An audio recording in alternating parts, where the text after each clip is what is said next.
মিনিটের বেশি মোবাইল দেখাবেন না। কি দেখাবেন এটা ঠিক করে দেবেন, একবার দেখিয়ে দেবেন বাবা পৃথিবীতে কঙ্গো বলে একটা দেশ আছে, তোমার মতন 8 বছরের ছেলে শুধু দুবার খাবে বলে কয়লা খনিতে ঢুকে যায়, সারা দিন কয়লা তোলে, কোনো দিন ফিরে আসতে পারে না, ওই 10 চাপা পড়ে ওর মধ্যে আগুনে পুড়ে মারা যায় শুধু দুবার খাবে বলে। ফিল করতে দিন না পৃথিবীটা। ওরা চিন্তাই করতে পারে না একটা ছেলে এত সুন্দর ভাবে বড় হতে পারে পৃথিবীতে। ওর মতন বয়সের একটা ছেলে স্কুলে কাঁধে ব্যাগ নিয়ে যায়, 3 বার খেতে পারে, বাবা মার সাথে এত সুন্দর হয়ে শুতে পারে, ওর সব ভাবনায় আসে না এই পৃথিবী দেখার না। ওরা ব্লেস ফিল করে যে আমি এরপর থেকে আর নষ্ট করব না খাবার, চিন্তা করতে থাকে ওকে কি দেখাবেন এটা ঠিক করে নেবেন। একটু বড়দের জন্য বলে যাই, মদ গাঁজা চরস চুল্লু কোকেন হিরোইন খেলে মস্তিষ্কে যে পরিমাণ ক্ষতি হয়, 1 ঘন্টার অশ্লীল ভিডিও দেখলে মস্তিষ্ক আগামী 1 মাস কাজ করতে পারে না। এই প্রিফ্রন্টাল কর্টেক্স কাজ করা বন্ধ করে দেয়, সিদ্ধান্ত নিতে পারে না।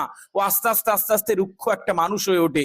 সন্তানকে 40 মিনিটের বেশি মোবাইল দেবেন না। রান্নাঘরে রান্না করছেন, জ্বালাতন করছে, মোবাইলটা দিয়ে বলছেন যা।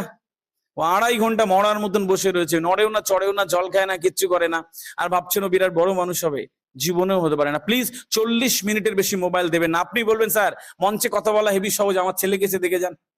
দেখেছি, হাজার বাবা মাকে দেখেছি, প্রথম দিন দেবেন না কাঁদবে, দ্বিতীয় দিন মোবাইল দেবেন না আরো বেশি কাঁদবে, তৃতীয় দিন দেবেন না আরো কাঁদবে, চতুর্থ দিন বুঝে যায় যে মা মোবাইল দেয় না, কাঁদলেই বুঝে যায়। বাচ্চাদেরকে যেরকম শেপ দেবেন ওই রকম শেপ আসে। প্লিজ আজকের পর থেকে যেটুক করছেন ওইটুক মনোযোগ দিয়ে করুন, দেখবেন আপনার সন্তান একদিন বিরাট বড় জায়গায় যাচ্ছে, আর আপনি গর্বিত সন্তানের বাবা মা হচ্ছেন। একজন বাবা মার কাছে তার সন্তানের সাফল্যের চেয়ে পৃথিবীর শ্রেষ্ঠ আনন্দ আর কিচ্ছু হতে পারে না, কিচ্ছু না। আমেরিকা যাবেন, থিয়েটার দেখবেন, কাশ্মীর যাবেন, যান না, দেখবেন সন্তানের সাফল্যের আনন্দের থেকে কোনো আনন্দ আর কিচ্ছু হতে পারে না।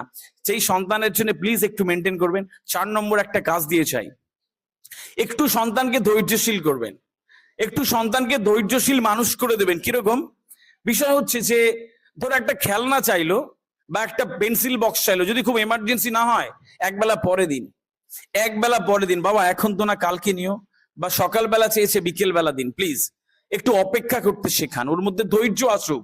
যা চাইলে হাতে গুজে দিচ্ছেন, হেভি ভালোবাসেন, একটু বড় হওয়ার পরে এসে বলে মা আইফোন দাও, একটু বড় হওয়ার পরে বাবা কি বলে, বাবা দাও কেটিএম বাইক দাও।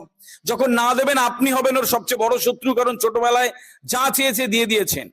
এর সাথে একটা ছোট্ট কাজ করবেন মায়েরা বাবারা যারা রয়েছেন, বাবারা যারা না থাকে বাড়ি গিয়ে বলে দেবেন আপনার হাজবেন্ডের কানে কানে যে এটুকু করলে সন্তান ভালো মানুষ হতে পারে। মায়েরা কখনো কখনো আপনার 8-9 বছরের ছেলেকে ডেকে বলবেন যে বাবা তোমার বাবা কত কষ্ট করে জানো, আমি আর তুমি এখানে বসে কথা বলছি আর তোমার বাবা কোথায় কষ্ট করছে। এবার পুজোয় তোমার 2টো জামা বেশি দেবে বলে তোমার বাবার একটা জামা হয় না, পুরোনো আলমারি থেকে একটা জামা বের করে বলে আয়রন করে পরে নেবো। তোমার বাবার 1 জোড়া জুতো লাগতো জানো, তোমার